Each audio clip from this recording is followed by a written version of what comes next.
Prepositions. All right, so we can also take this opportunity to look at some common collocations, phrases that go together frequently. So for example, number one, water consists of means that it is made up of. In these kinds of phrases, the bigger thing is on the left and the smaller thing is on the right. So consists of, made up of, comprises. Actually, yeah, let me write that down for you.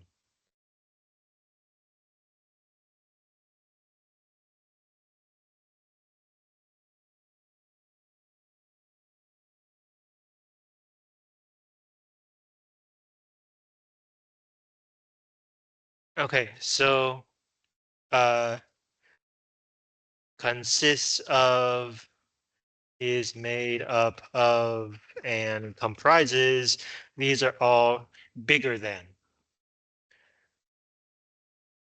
or like is constituted by, these things. So the flip side is the smaller one. So makes up, constitutes, uh,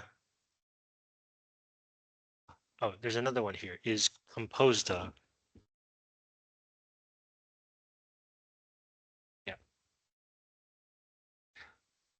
Yeah, these two are usually smaller than. So you would say like this class consists of 50 students, right? So the,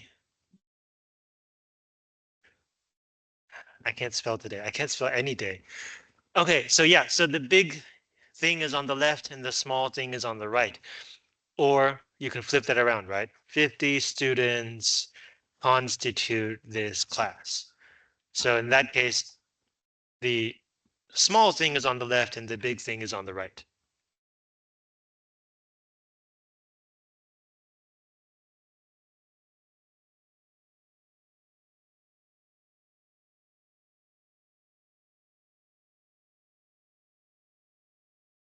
Okay, number two, that man is staring at me. So last week we talked about the difference between to and at in terms of actions. If you say throw to, that means you want the other person to catch it. But if you say throw at, that means you're trying to hit the other person. You don't expect them to catch it. So to is specific, at is just a general direction. Now, the verb stare. Stare means to look in, like if you're at a zoo and you look at the animals, the verb is to stare. You don't really care how the other person feels or reacts.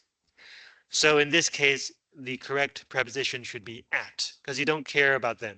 It's just a one directional thing. Number three, hide from the children. From. From has the meaning of deprivation, taking away from, preventing somebody from doing something, right? I say preventing from, right? So from is like taking away, it's minus, 减号. Number four, I arrived in this country. So this is kind of interesting because the choice here is actually about the space. So arrive at school, arrive in the country.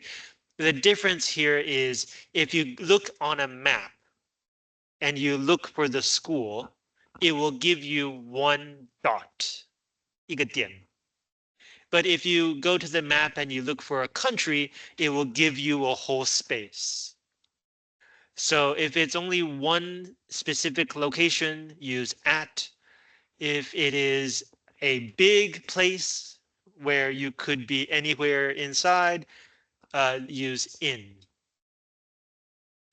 Now you're thinking, hey, school is a big place. You can be in different places in school, and you can. So Johnny is in school, not at home. In this case, you use in for school because he's not just at the place, he is in class, he's doing things in the space. But here you would say at home because you don't care about what he would do at home. It's just a place. It's a dot on the map.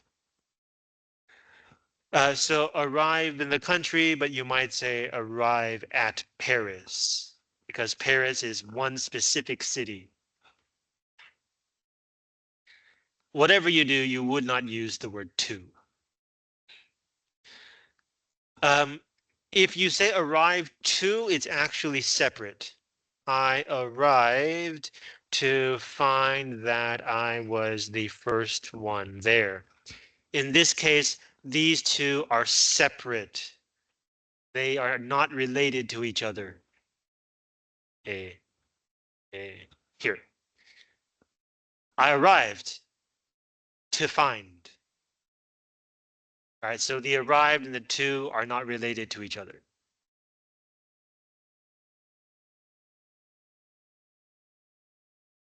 Okay, next one, number 5. Arrived at, right? So this is a single specific place at the airport. Number 6, I'm envious of. So this would be envious of, jealous of, these two.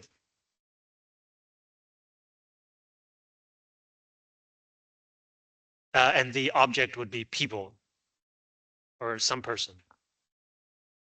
A quick note, envy and jealousy are not exactly the same. This concept we usually think of, the most accurate word is envy or envious. If you want something that somebody else has, you envy them. Jealous means that you think that belongs to you, or you want to prevent somebody from taking what you have. So you can think about this in a legal perspective or like a logical perspective. If the thing rightfully belongs to somebody else, it's called envy. If you think the thing rightfully belongs to you, that's called jealousy. Even if the thing is in the other person's control, if you think that it should be yours, that's jealousy. Capiche? Okay. Next. Okay, so like to be envious of, right? Or to be jealous of, you can just say uh, you envy somebody as a verb.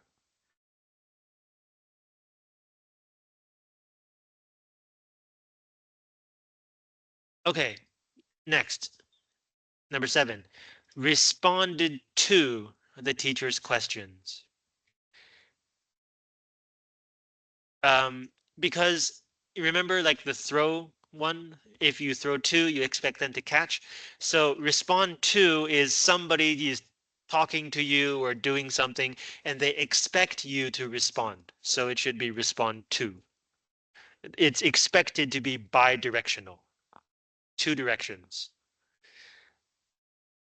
Again, you can say respond at, but it's not related, right? So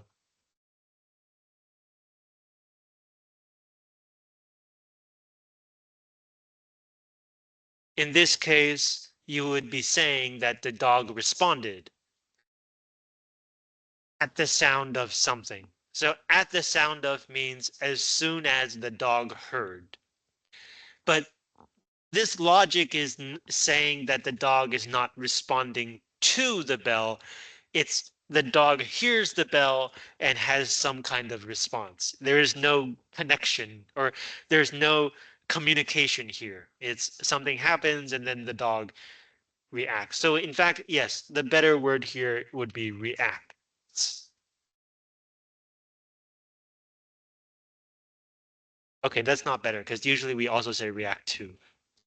But you do have to know that these two don't go together. If you see them together, they're not actually together. Number 8, the farmers are hoping for rain. Here's where it gets fun because some people do say hoping on. The common example here is to pray for or to pray on. To pray for is more common, is more correct, but some people do use the word on. Um, yes, so this is when you want something. Number 9, I'm depending on you to finish this work for me. On you. Depend on, rely on, lean on. And you know it's on because of this last one, to lean on. To lean on originally means like you put your body on top of this table or desk or whatever. And that became a metaphor for depending on or relying on. So from this original phrase, the preposition should always be on. To lean on actually has two meanings. The first meaning is this one, and then the second meaning of to lean on is to put pressure on, to convince, uh, to persuade forcefully, I guess. So you're not just trying to convince them, you're using pressure to convince them. So you might say, um,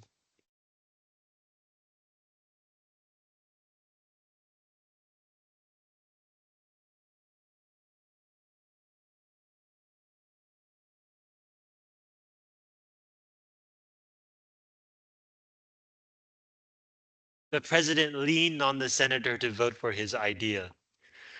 So forcefully persuading, using heavy-handed tactics to try to convince somebody. And number 10, protect from the sun. Right? Again, from means you want to separate them, take one away from the other. So in this case, you want to prevent the sun from getting into his eyes. So you use the word from. Questions about this part? Okay, moving on. Married to each other. We talked about marriage before, right?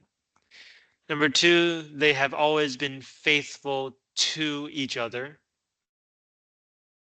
Number 3, they are proud of their marriage.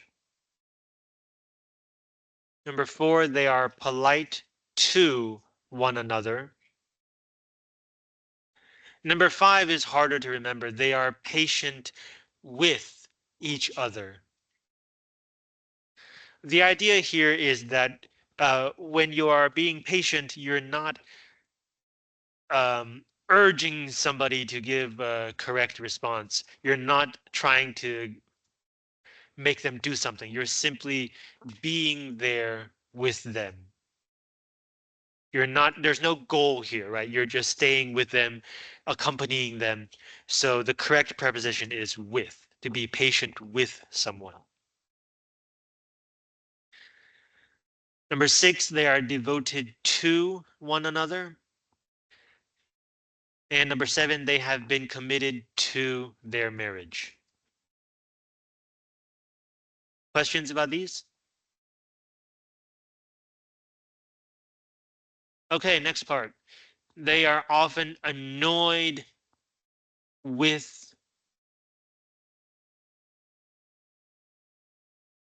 Okay, so this is again, there are two options here. You can say feel annoyed with or feel annoyed at. Both are fine. Usually, um, if the object is a person, you might say with. If the object is not a person, you might say at. In this case, the object is behavior. Behavior is not a person, so maybe at would be the better choice. They're often annoyed at each other's behavior. And of course, if you can't remember either of these choices, you can always say by. And that would turn it into a passive voice, 变被动语气. Number 2, they argue with each other every day. Number 3, they are bored of their relationship. This is something that a lot of Taiwanese students forget. To be bored of something. To feel bored of something. It's always of. Number 4, tired of. Number 5, jealous of. We just talked about this. And number 6, frightened by. Questions? Okay, next page. Oh, wow. It's a matching question. So my boots are made of leather. To be made of something, we just talked about this here, right? Made of, made up of, which means that the material is leather. Number 2, we hope you succeed. Okay, so the answer is E, in winning the scholarship. But today, this textbook is kind of old. Today we say to succeed at. And the opposite is to fail at something or to fail to do something to be.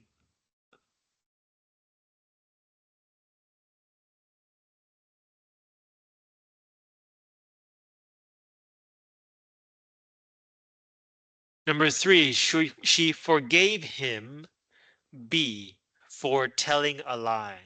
To forgive somebody for doing something. Number 4, I'm going to take care F of the children tonight. To take care of something or someone. To take care of someone is, of course, like, to make sure they're doing okay, to feed them, to water them, etc. But if you take care of something, that means that you're going to handle it, tackle it, address it, deal with it, that kind of thing.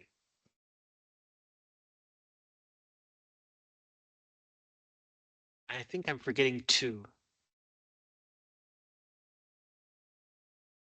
Okay, these are the most common. Next one. The firefighters rescued many people from the burning building. Again, taking away from. So they're going in and they're taking people away from the burning building. So you use from. A. 6, I pray G for peace. We just talked about this one. And number 7, trucks are prohibited D from entering the tunnel. Any kind of prevention, taking away, separating, use from. Questions? Okay, next part. Andrea contributed her ideas to the discussion, so to contribute to something. But a related word is to engage with something or someone. Like to interact with, to reply to, that kind of thing. Number 2, Ms. Ballas substituted for our regular teacher. This one, even native speakers will mix up. To substitute A for B means to replace B with A. So you originally had B, and then B goes missing. You can't use B. You need something else. And the new thing is A.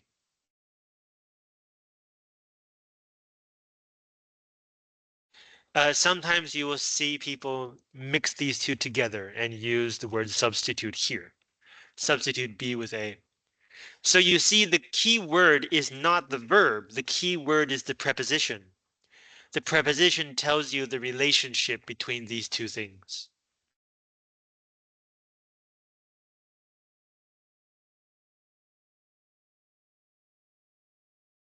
Also, this title, we're going to talk about this today. This title is Ms. You pronounce it like this. Uh, Ms. It's when you don't know or don't want to say whether a woman is married or not, right? Because if a woman is unmarried, you would call her Miss. If a woman is married, you would call her Mrs. But if you don't know or don't care, use Ms. This is one of the most recent additions to English titles. It only occurred in, I think, the 1950s. Pretty new word. Okay, number 3, I can't distinguish one twin from the other. This one is trying to keep the two twins separate, right? You are you and the other person is that person. You want to separate them, so you use the word from.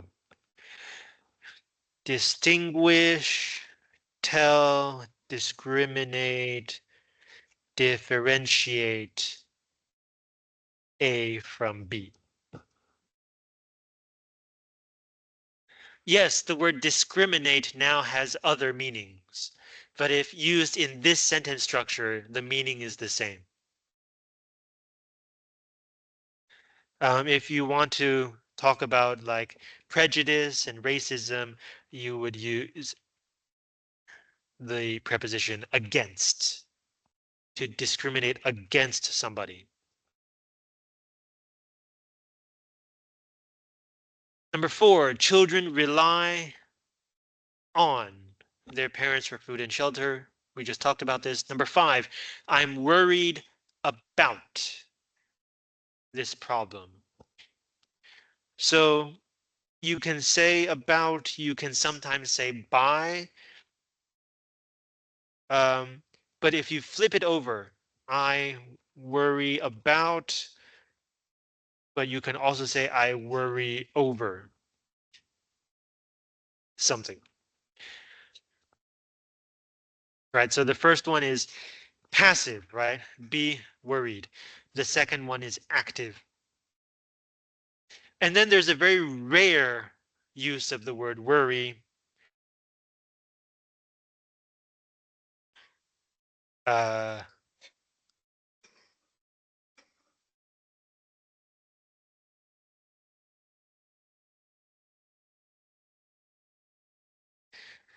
to worry as a transitive verb means you play with.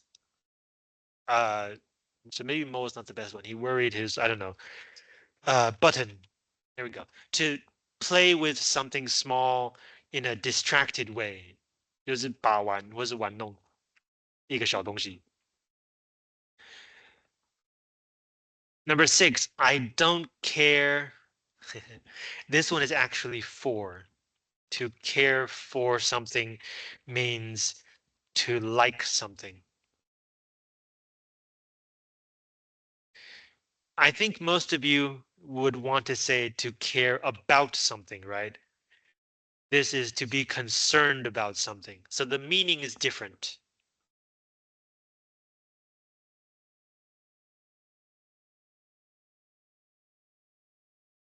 To care for, yeah, to like or to take care of somebody.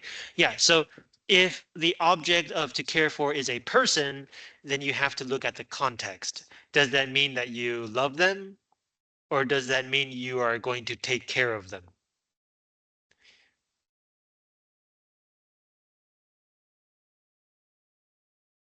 Number 7, Charles doesn't seem to care about his bad grades.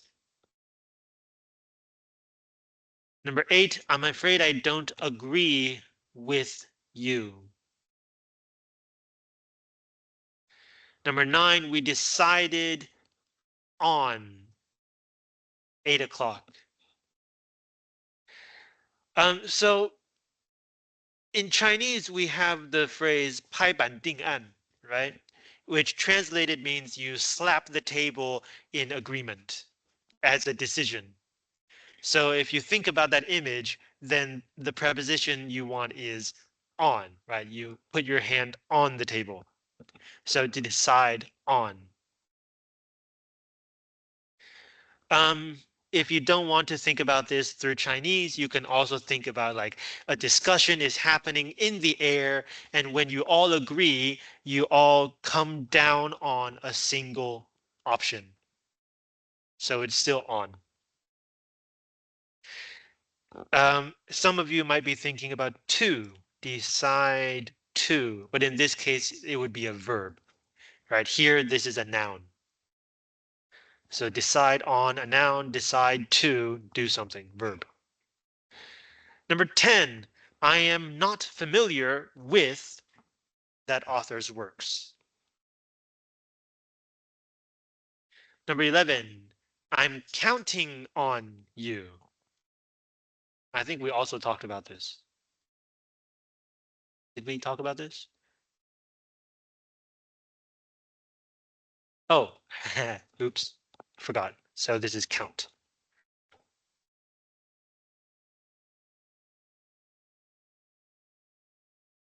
Okay, number 12, the little girl is afraid of. Questions about this page?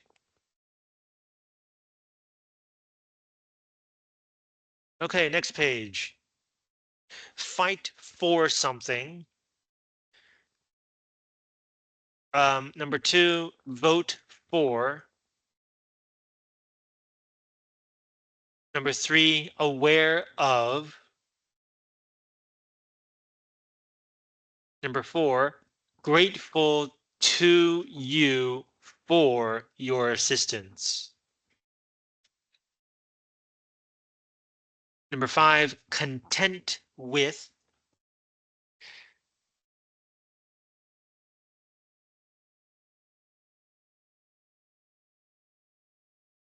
To be content with, to be satisfied with. Or, in as the case may be, to be dissatisfied with. So this should be. In both cases, the preposition is with. Number 6, to be relevant to. And here's another one, the topic under discussion. Remember, I just used the image of like everybody is discussing something in the air, and then you settle on a decision. Same thing. So when you're discussing something in the air, the topic is under discussion. Decide on, because the next one is a noun, right? So on something. Number 8, applied for admission to.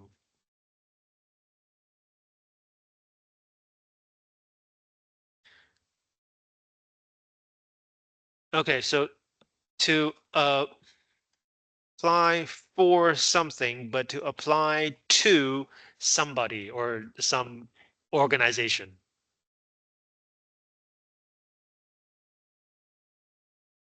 Number 9, dreamed of.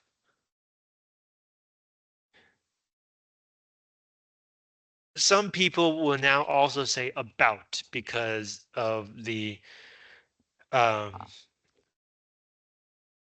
Noun use. I had a dream about something, right? So in this case, dream is a noun. So you would use about after the noun. And in this case, dream is a verb. So you would use of. I dreamed of. But some people are now confusing these two, and so they will say, I dreamed about something.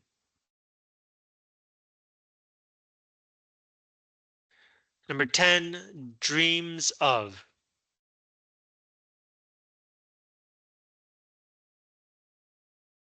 Number 11, innocent of. And of course, the opposite is to be guilty of.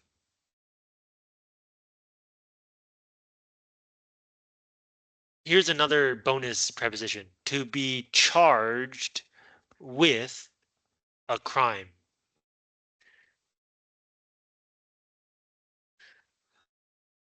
So this is when the prosecutor takes somebody to court and tells the court this person committed this crime.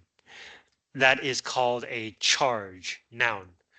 As a verb, it just means that the prosecutor um, says that you charges that you have committed this crime. Uh, with So that's how this looks like. This is the verb. This is the noun.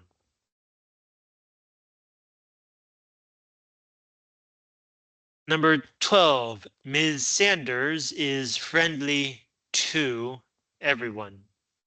Or you can say friendly with.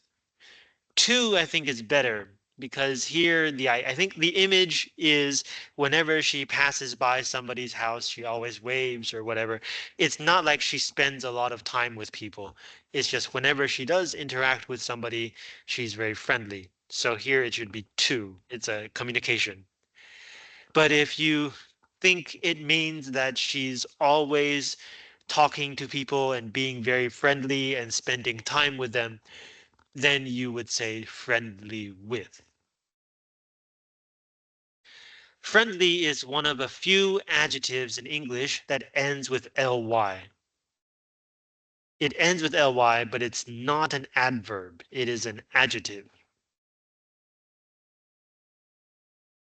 13, provided me with.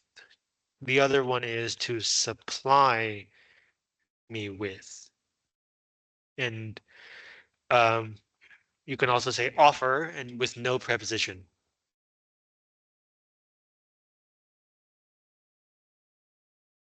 14, compare A to B.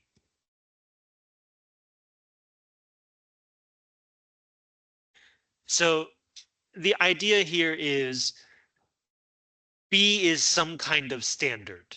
B is something that the person already knows. So when they come across a new thing called A, they take A and they compare it to B.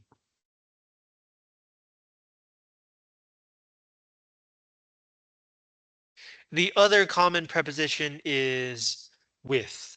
Maybe you were thinking about this one.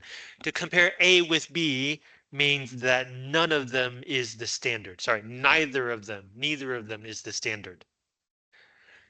So it's like the person at the same time comes across A and comes across B and puts them together to compare.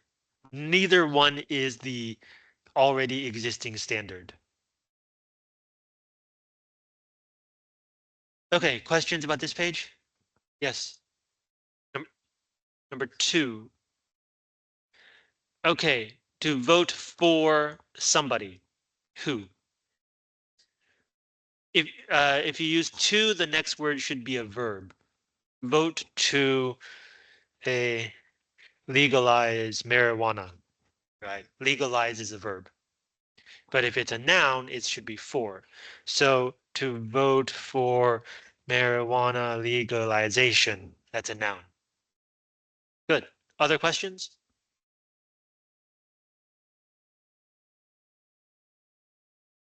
Okay, so that's the homework. This week, we're going to be talking about punctuation and typing as our final unit of the semester. You may think these are small issues, but they are very important.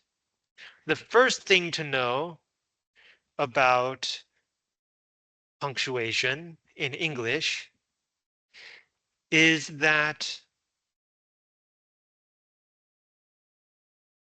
they function like a letter. In Chinese, punctuation functions like an individual character, right? Each comma has its own little square of space. But in English, you add the punctuation to an already existing word, right? I'm not putting it in the middle. I'm certainly not putting it next to the following word. It goes with the previous word. Commas, periods. In English, there's only one punctuation mark that, well, I say one. There's only, okay, let's call it one, but it's actually three different kinds of the same. We'll talk about that later. But there is one series of punctuation marks that does not belong to a word. It is independent. And we will talk about that later. But every other punctuation mark in English belongs to a word. It is not independent.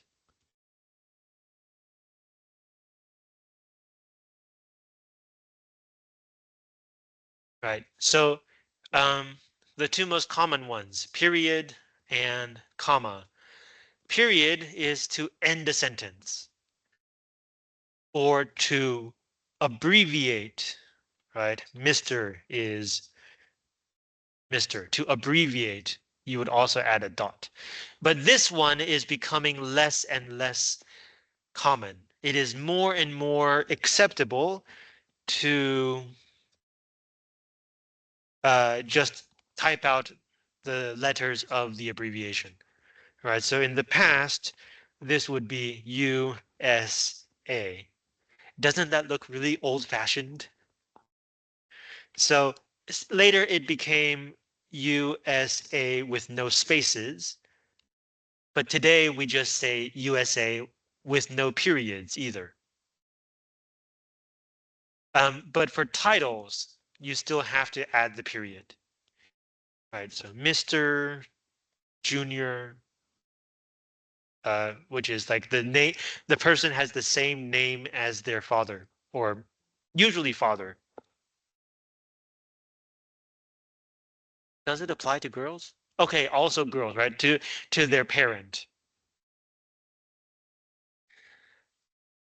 Commas are a bit more complicated. Commas are used for grammatical functions, and we'll talk about this next semester. But there are specific places in a sentence where you have to add a comma, and if you put it anywhere else, it's wrong. The most common one is when you move something. So for example, this sentence, it should begin here. It's an imperative, 祈使句. I'm ordering you to pay attention to spaces. And then this is the end of the sentence. Pay is the verb, attention is the object. And I have to tell you like when or what context to pay attention. So this is the end of the sentence. But then we have a second part where I give you even more information. So this sentence structure is like this. There is no subject. The subject is you. The verb is pay. The object is attention. And then we have all of this other stuff. When we move all of the other stuff to the front, you have to add this comma. This is why this comma exists, because you have moved it. You have moved this from the back to the front. This is the most common place you need commas. And we'll talk about all the other uses of commas next semester. Then we have the semicolon, 分号. And if you don't know how to spell that, it's a semicolon. This is used for when two sentences are related to each other and both of them are complete sentences, right? I liked it. Subject, verb, object. She didn't like it is also a complete sentence. Subject, verb, object. When two sentences are related to each other, but you're not sure which conjunction to use, right? You don't know if it's and, but, or, so, or for. Like none of these really fit. You can connect the two sentences with a semicolon. A semicolon tells you that each part is a complete sentence and that these two complete sentences are related to each other in some way. There is another use of semicolons, and it is when you need to make a list of lists. So here's a regular list.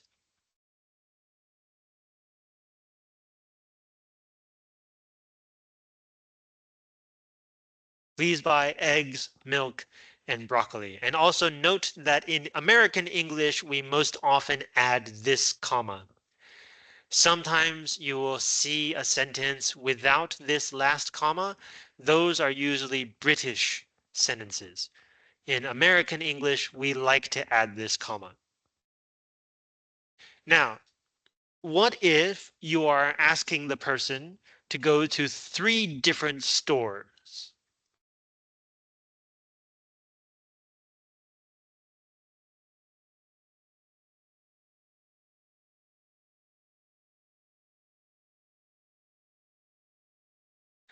So now you have a list of lists.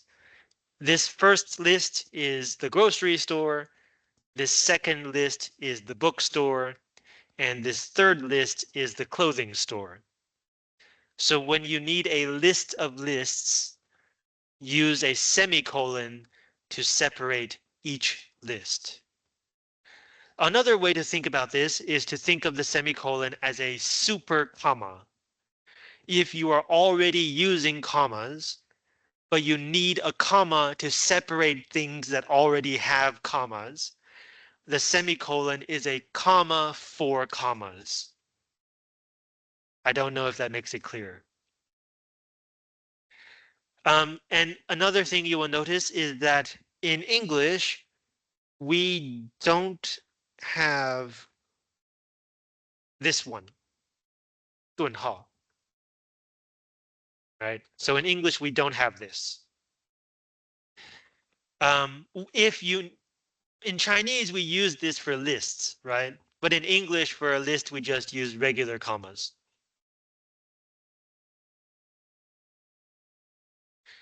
Okay, and then another one, the colon, this one, 冒号. See, this is why this is called the semicolon, because half of it is a colon, right? It looks like a colon. A colon is used to introduce something or to explain something. If the thing is not a complete sentence, you just add it to the end. But if it is a complete sentence,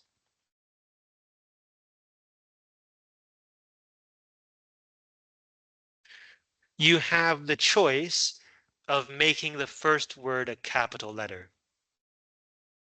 It's a choice. You can or you cannot. It's up to you. But if you do turn it into a capital letter, it has an extra effect, right? It makes people pay attention to this part. And it also tells the reader that the next part is a complete sentence. Okay, time to make things a bit more confusing. We just talked about the logical uses of these four punctuation marks, the comma, the semicolon, the colon, and the period. This logic only appeared around the early 20th century. Before that, when to use each one of these punctuation marks depended not on logic, it depended on how long you wanted to pause in the middle of your sentence. We call these rhetorical punctuation marks, 修辞性的标点符号. And the rule, especially for British English, the rule was the shortest pause was the comma. If you want to pause a little bit longer, use the semicolon. If you want to pause a little longer than that, use the colon. And if you want a long pause, use the period, or the British call this the full stop. So in older writing, you might see the use of the colon or the use of the semicolon in completely illogical ways. For those times, please remember they are only telling you how long you should pause. They're not actually telling you about the logic between the different parts of a sentence.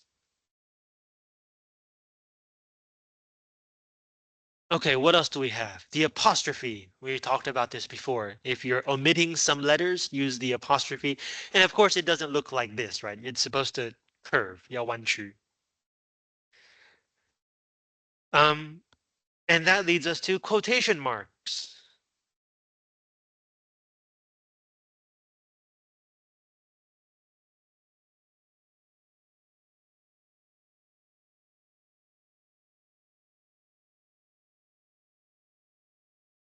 Quotation marks follow the middle.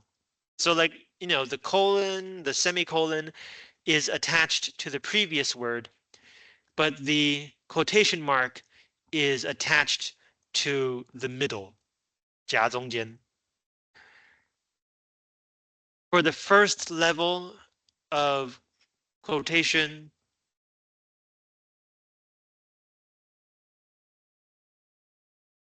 use double quotation marks.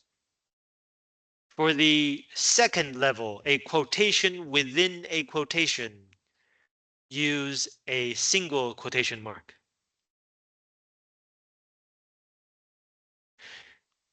For a quotation within a quotation within a quotation, use double quotation marks again.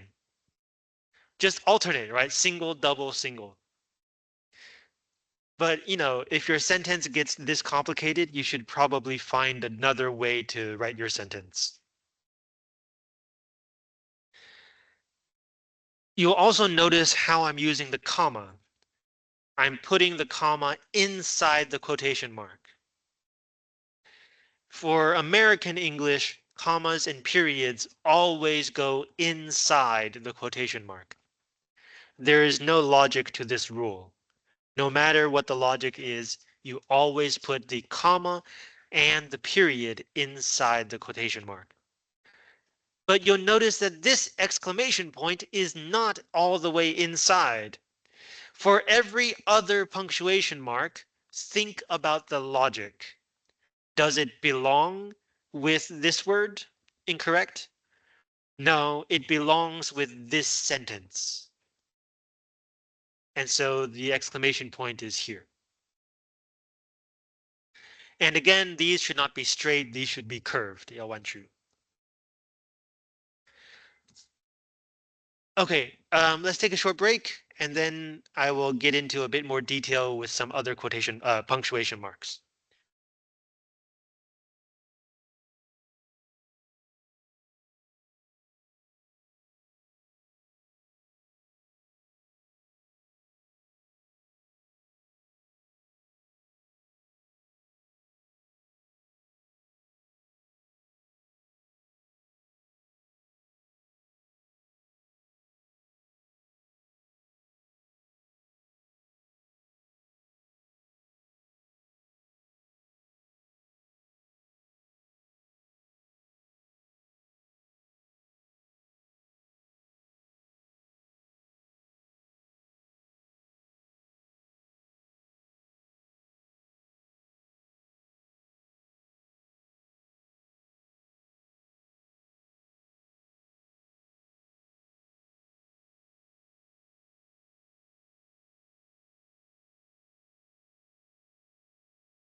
Let's play a game.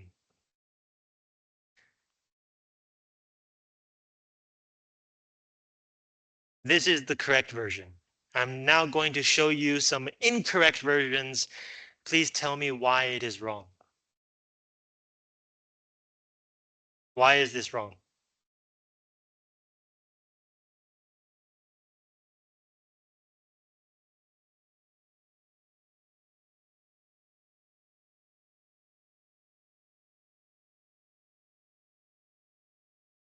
Anyone see it? No? Okay, don't kill me.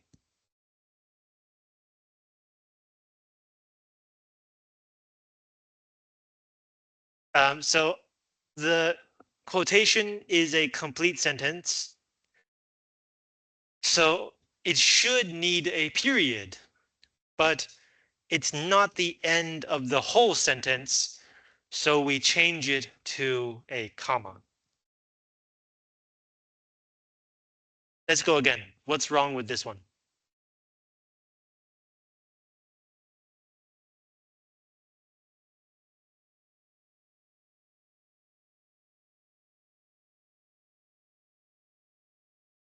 Yes, at the very end of the sentence, there should not be a space between the word and the punctuation. Let's go again. What's wrong with this one?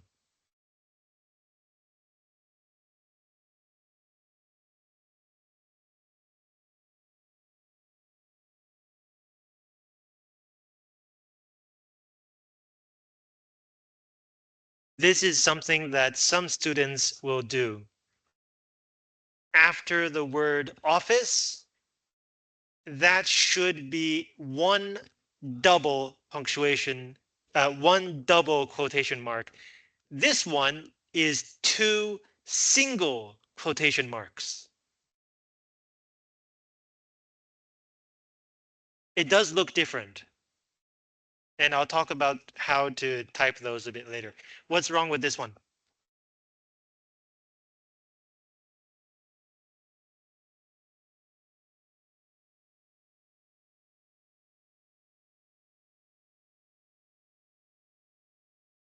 Look at the word aren't. That apostrophe should be curved. It's not supposed to be straight. It should be curved. Okay, what's wrong with this one? Yes, after the word office, that is still part of the main sentence. It should not be two sentences. Good. What's wrong with this one?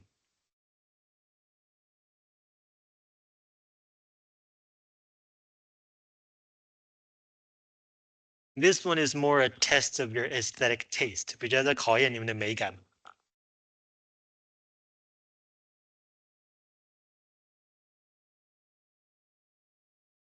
The second line, between the words her and journey, it's two spaces. 多一个空格. Yes, in English, space is also part of punctuation. Okay, last one. What's wrong with this one?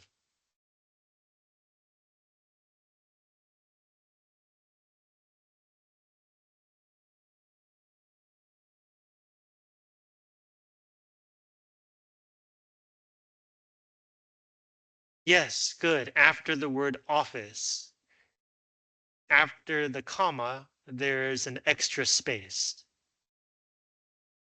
There should not be a space between the quotation mark and the quotation. It should be attached to the middle. Okay, good. So hopefully that gives you a sense of how to notice punctuation errors. Here are some keys on the keyboard that you will probably need to know. So single and double punctuation marks are both here. If you just type it, it is a single mark. If you press Shift and then type it, it turns into a double quotation mark. The tab key is for at the beginning of a paragraph when you need to indent, 要缩排. Please do not type the space bar 5 times. Just hit tab once and it will move everything to the right. This is the hyphen key. If you type it, it will give you a hyphen, 连接号. If you type shift and then type this, it will give you an underscroll, 底线.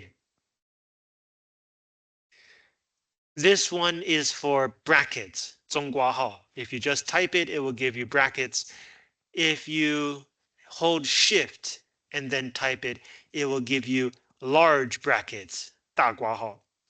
In English grammar, we do not use large brackets, but we do use regular brackets, 中括, and I will tell you when we use them. And then finally, you should also know this key. It looks like the same as the hyphen key, but there is one thing that you cannot do with the hyphen key. You can only do with this minus key, 减号. And I will talk about that later. Oh, and finally, if you need a screenshot, 要截取画面, use this one. Let me demonstrate. I am now going to type the print screen key. It has copied the image. And now you just need to find a place to paste the image. Control V. Ta-da! So you can use the print screen key to capture your screen. On some newer versions of Windows, if you press print screen, it will give you some options on the top. Do you want to capture the whole screen? Do you want to draw a square on the screen or whatever? But then after you make your choice, it will again copy the image and you have to paste it somewhere else.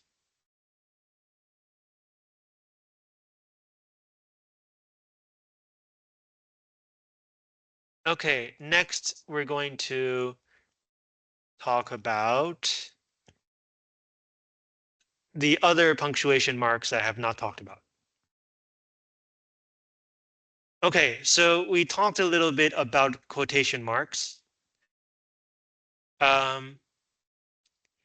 Sometimes you will use quotation marks to tell the reader that this word is being used in a special way, using a special meaning, or you are now going to talk about the meaning of this word. And usually we call these scare quotes because students will often feel scared when they come across this kind of quotation mark because they know that they are now going to discuss the special meanings of this word and that it can get kind of complicated. Another use of quotation marks is for the title of a part of a larger work. So in this case, this is a song from an album, 专辑. So the album is the complete work. The song is part of the complete work. Or maybe you have an article in a book. The article is part of the book, so the title of the article should be in quotation marks, and the title of the book is the complete work. So that brings us to the top. How do you what do you do to tell people that this is the title of a complete work? You put it in italics, 斜体. If you've ever wondered why in Microsoft Word this is an I, it's because the full name is italics. Now, why is it called italics? When the Europeans were inventing printing type, 印刷字, this dude in, I think, Venice, Italy, created a set of letters that were more like cursive, 有点像草写. They were beautiful, they were elegant, but they were sometimes not easy to read. And that is the source of italics in Western languages. 这是斜体的来源. So it's called italics because some guy in Italy invented them. So you would use italics to tell people it is the title of a complete work. The book, the album, the painting, the movie, right? Complete works. You would also use italics for emphasis. 加强语气. We don't do this in Chinese. In Chinese, if you want to emphasize, usually you would add a quotation mark. Right? 仔细想想，用中文要加强的时候，是不是其实就是加引号？ But in English, we don't do that. In English, we use italics. If you add quotation marks to random words in English, the reader will think that you are using the word in a special meaning. So it's not emphasis. And finally, if you need to use italics inside of italics, then just turn it back into Roman 直体.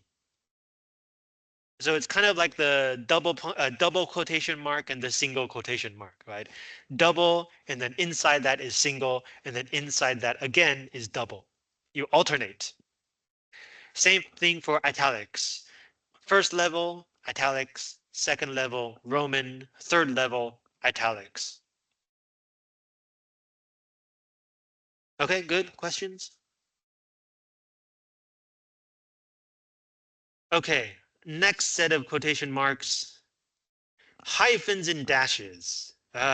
These are really confusing. And for this, I do need Microsoft Word. Hello. So let's first talk about what they are. Hyphen, in Chinese, we call this 连接号. You are connecting two parts of a word to make one word. Right? Eagle-eyed, pre-war. These are one word, but they have two parts. They are connected by a hyphen. So how do you type this? The hyphen key or the minus key. Either one is fine. The next one is called an N dash. The third one is called an M dash. Why are they called N and M? Because originally on a typewriter, the length of the N dash is the same as the length of the letter N. And the length of the M dash is the same as the length of the letter M. Right? This one is shorter. This one is longer. That's why they're called this. The N dash is to give you a range, 它是范围号, from page 1 to page 3. Right? So it's a range. The other use is to use it as a kind of super hyphen. So a hyphen connects two words or two parts of a word. An N dash connects two parts of a word, but one part of the word is actually two words. Sorry, that's not the best way to say this. Look, Civil War it looks like two words, but it's one thing, right? The Civil War does not mean it is a civil war. The word civil means polite, but a civil war is not a polite war.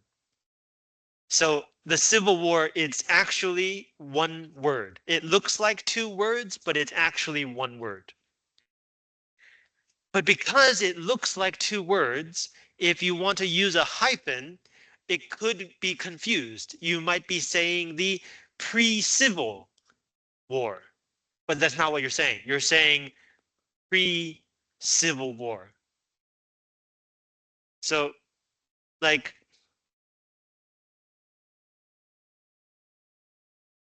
if you say pre-civil, if you say yeah, okay. If you say pre-Civil War, you are actually connecting these two parts. But if you say pre-Civil War with an N dash, then you are connecting the whole thing. Does that make sense? This looks like two words, but it's actually one word. So to make sure that you are connecting the whole thing, you use an en dash. Okay? Now, how do you type this thing? If you are using Microsoft Word, there are two ways to do this. The first one is to use the control plus the minus key. So control plus this minus key. That's how I just did it, right? Look, control minus. Ta-da. Okay, that doesn't look right. Uh, control minus. Ta-da. The other way to do it, and you need to know the other way because some versions of Microsoft Word will not let you do that. Some versions, if you hit control plus minus, the words will get smaller. So if that doesn't work, you need to use the other way. What is the other way? Any random letter, space, hyphen, space, any random letter, space. Let me demonstrate. Any random letter, space, hyphen, space, any random letter. Okay, not that letter, this letter. Watch carefully, space. Ta-da. Did you see that? Did you see that? Look, look, look. Let me do that again. It doesn't work. Okay. Ta-da. It turns into an en dash. That's from Microsoft Word. But if you're using Google Docs, it is the simplest thing in the world. Just type two hyphens and you're done. Why can't Microsoft Word do that? Okay, and then the last one here, the em dash. The em dash is my favorite punctuation mark because you can do whatever you want. The definition of an em dash is you are interrupting a sentence. Therefore, the grammar doesn't matter. Everything before the em dash could be a complete sentence, could be an incomplete sentence. Everything after the em dash could be complete or incomplete. It doesn't matter. So if you need to interrupt the grammar to add like a new idea or something, use an em dash. The greatest invention in English grammar.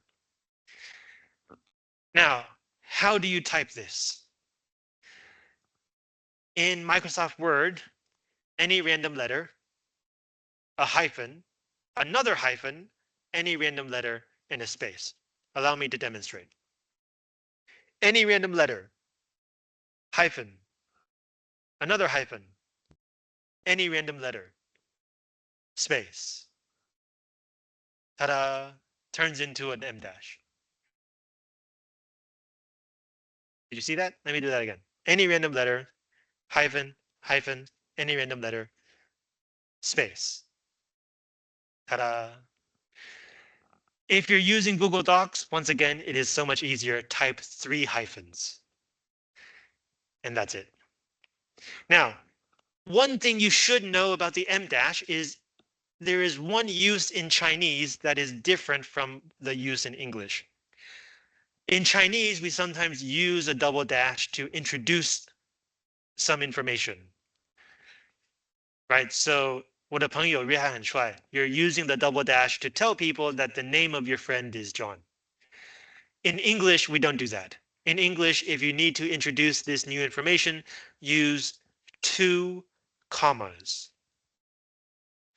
We'll talk about this next semester, but these are called appositive commas.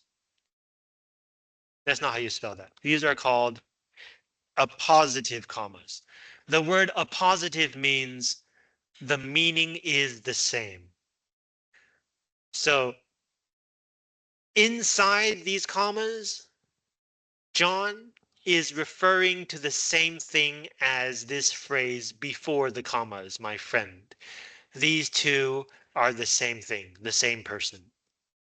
So for this usage, don't use dashes. Use commas instead. Questions? Okay, it looks like I have one more slide. I can't remember what I did. Oh, okay, no, that's the last slide. Okay, so one last thing about punctuation, and then we're going to get into the practice. Capital letters. In English, when do you need capital letters? Names, titles, abbreviations, and the first word. You know about names. Titles like Mr., Doctor, right? Titles. If you need more than one Mr., if you're talking about two men at the same time, the abbreviation for Misters looks like this. It's from the French, from Monsieur, two of them. But we use this in English. On a wedding invitation, sometimes you might see something like this. This is a traditional way of referring to husband and wife. So Mrs. John Smith just means the wife of John Smith. And then you have like juniors and seniors, right? Uh, John F. Kennedy Jr. Um,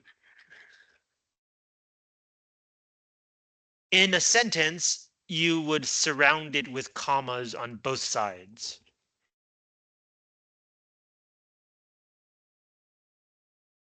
Right? Comma, comma. So those are titles. Doctor. A doctor could refer to somebody who is a medical doctor, the kind who saves lives, or it could refer to somebody who has a PhD, like me. I'm also a doctor, but not the kind who can save your life, unless your life depends on a grammar exam. Abbreviations, right? So like USA, right? United States of America, NATO, the North Atlantic Treaty Organization. You'll notice that I pronounced this one letter by letter, USA, but this one I said NATO. I didn't say NATO. I said NATO. This is, by the way, the North Atlantic Treaty Organization, 北大西洋公约组织. I can't spell.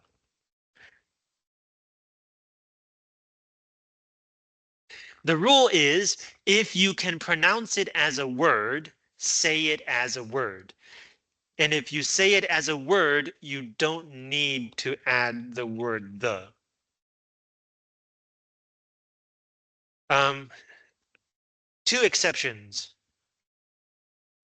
We don't say un and we don't say who. We say WHO.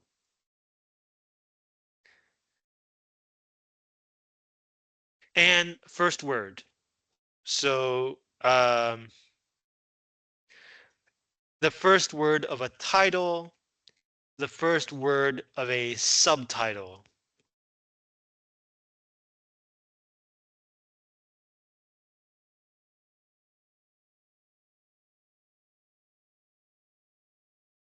So this is the title of a Sherlock Holmes book. Of course, the name Sherlock Holmes is capitalized, but also the first word, right? Not important, but it's a capital A anyways. Um, right. Also in the title of a work, right? Like this, right? A Study in Scarlet. In addition to these kinds of words, you also have to capitalize all nouns, verbs, adjectives, and adverbs. So study is a noun, scarlet is an adjective, story is another noun. So in a title, capitalize these four.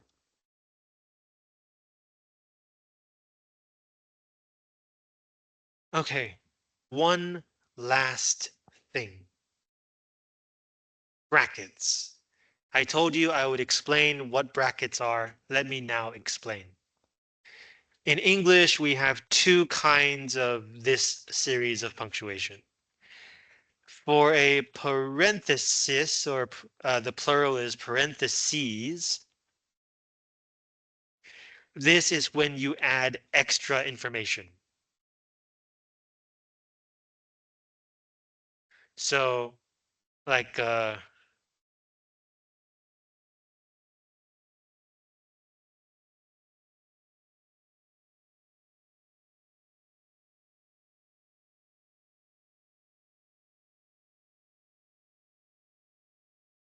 so in this example, the fact that your grammar teacher actually teaches English is extra information. It's not very important information, but you want to mention it anyway. So you would put it in the middle of parentheses. Now, there are actually three ways to do this. If you think the information is not very important, use parentheses. If you think the information is kind of important, use commas. And if you think the information is very important, it just doesn't fit the grammar, use em dashes. So this is the least important. This is the most important. This is neutral, in the middle, kind of important. For all three sentence structures, this middle part is extra information.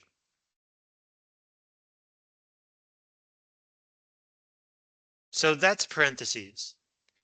Now, what about brackets?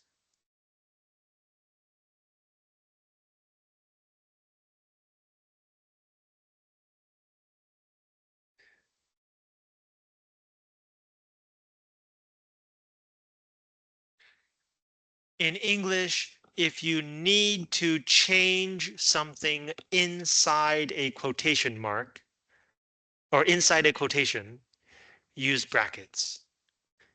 So this sentence originally says, I just saw him. But maybe you want to clarify that she means I just saw him today, not like I just saw him 2 minutes ago. So you would add a word into the quotation and you use brackets to tell the reader she did not actually say the word today. I'm adding it in to help you understand. In Chinese, we don't do this. In Chinese, when we add something to a quotation, we use parentheses. 中文要补充的时候都是用小括号. If you go read like a news story and somebody has a quotation and the editor or the writer will add extra information using parentheses. But in English, we use brackets. Okay, so this is if you need to add information. What if you need to take away information? So like, oh,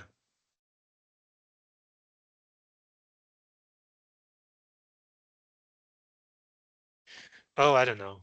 I saw him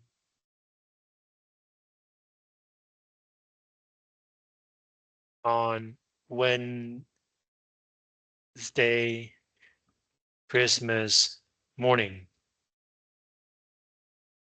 So let's say that you don't need to tell the reader it's Wednesday, that you don't want to tell the reader this information. Maybe you think it will be too confusing.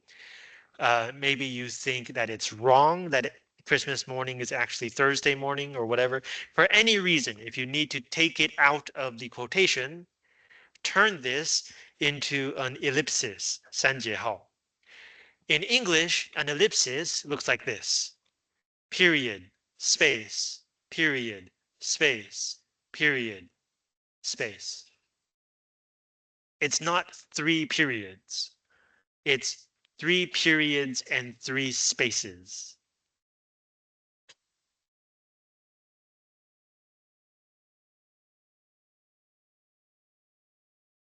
If the ellipsis comes at the end of a sentence, you would use 4 periods.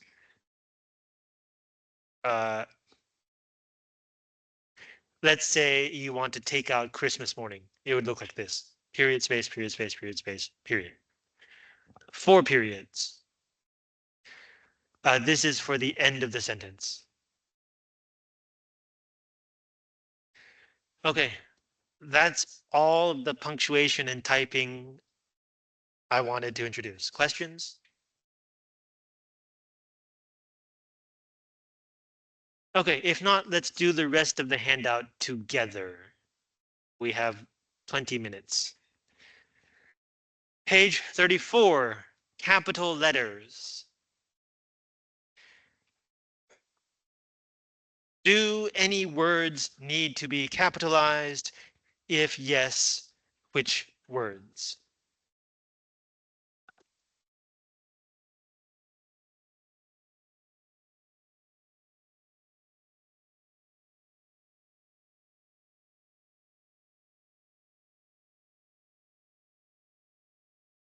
Right, let's do these together. Number 3, I like Uncle Joe and Aunt Sarah. 庄丽君在吗？简玉轩 Yes, number 3. Joe and Sarah. Okay, also uncle and aunt. In this sentence, these are titles. Uncle Joe is the name of the person, or the title plus the name.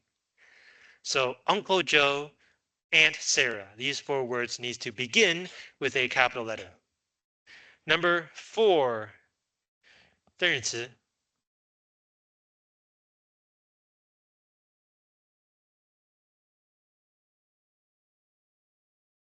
Okay, in this sentence, actually, this sentence is correct.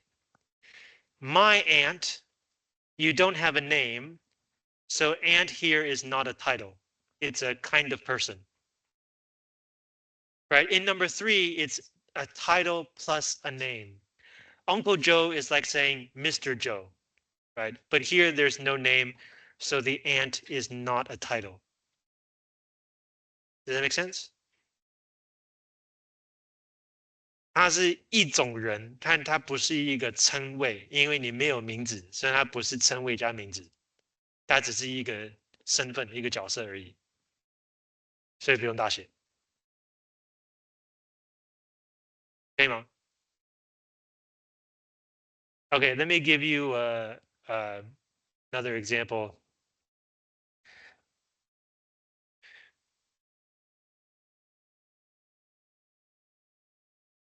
This is my mom. Hi, mom.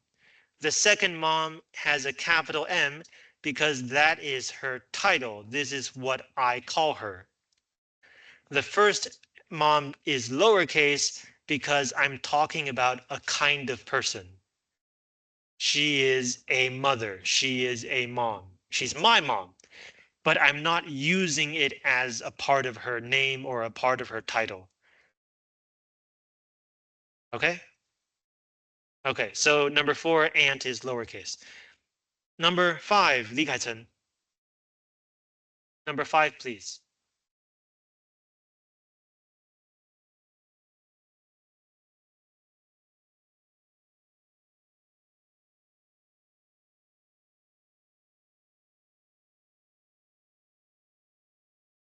You sure? S and W and M. How about professor? No. Okay, good. Yes, professor is a kind of person. In this case, not a title. Number 6, Su Mingyao. No. Wei Jiaxuan. Also no. Zhang Jing. Number 6.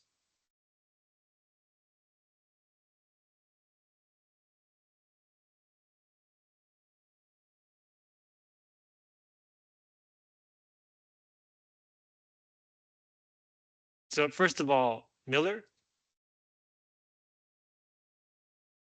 Yes? Yes? Yes. Good. Miller should be capital M. What about prof?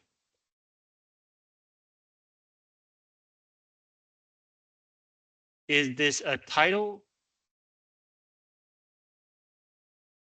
Yes, it is a title. A professor is a kind of person, but Professor Miller is the title of Miller. So, like if I say Shu, that's me, is a doctor, he is Dr. Shu, right? So the first one is a kind of person, the second one is a title. Same thing. So capital P, capital M. Number 7.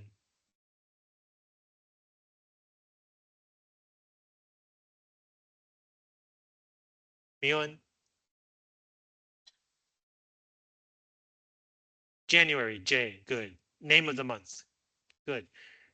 Number 8, Zhangzing, correct, good. Winter is a season, it is not the name of a month. In some special cases, winter could be a proper name, but they are very rare and you're not going to encounter them until 2 semesters later, 3 semesters later. 就大二下会遇到, but we don't have to talk about that now. Number 9, Alex. Monday, good. Name of the week. Number 10, 王日奇.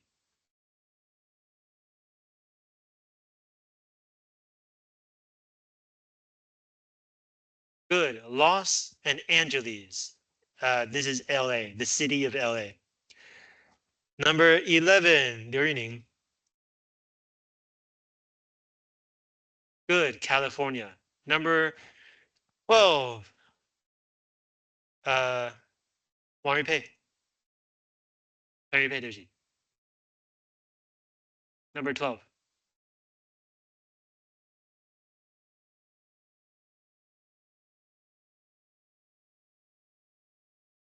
Good. It is correct. No issues. Number 13, Cai Wanjing. United States America. These three. Good. Number 14, Zhang Tongyan. 消失的，好吧？杜丽优生 14.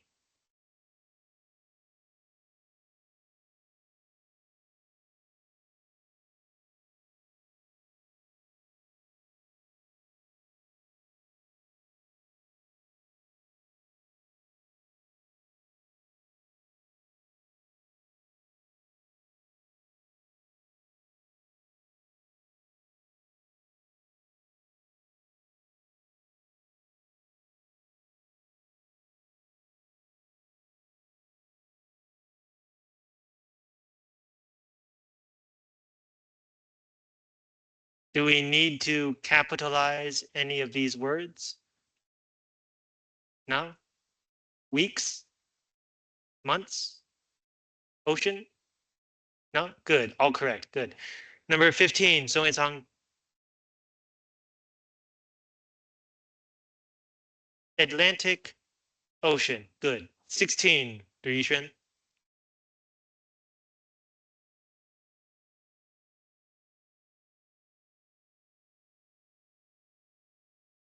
Correct. Good. 17, Guo Jirong.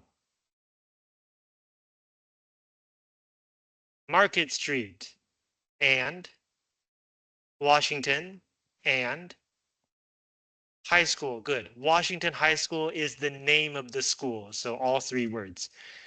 18 is correct. 19, Hilton Hotel, Bangkok, Mangu. 20, Japanese, German. Questions? Good. Next page. The last page of our handout. Let's do these together. Ducks is wrong. They should be lowercase. It's just a kind of animal. I should be capital I. Teacher should be lowercase. It is a kind of person. In fact, in English, we don't call a teacher teacher. Like, I know sometimes you will hear somebody say like, teacher Shu. My spelling. Teacher Shu. This is incorrect. We say Mr. Shu or some other title. Teacher is never a title. So teacher should be lowercase. This one, lowercase e. Okay, look, this is a complete sentence, but it begins with that. It is not separated by a comma. Let me show you what I mean.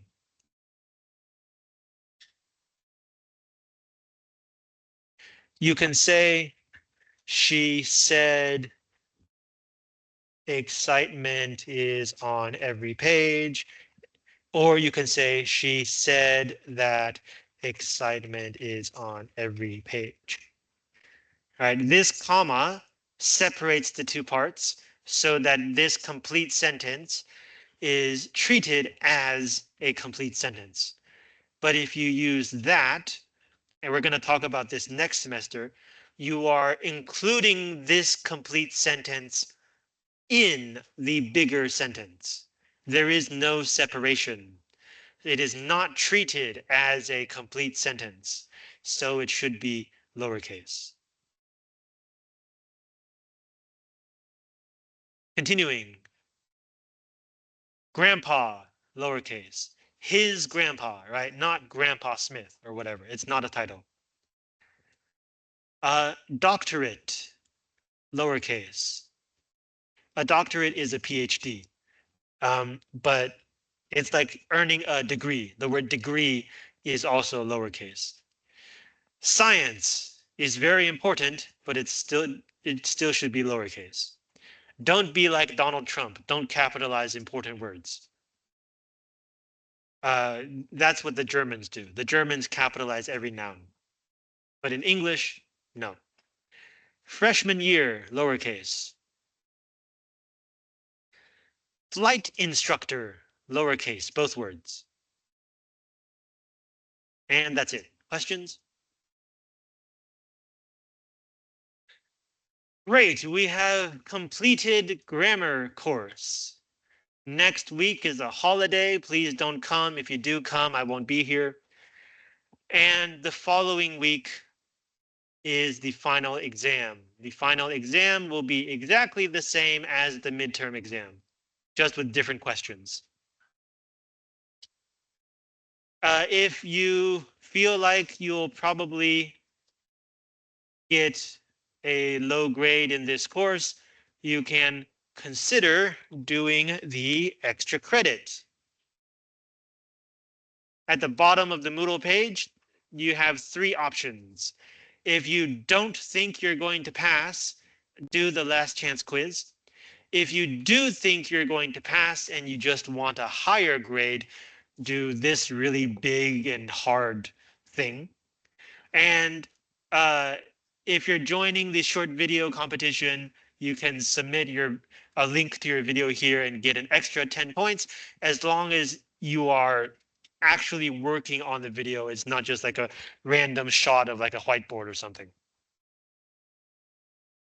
Okay, that's it. If you have any questions, I'm here. Otherwise, good luck on the exam.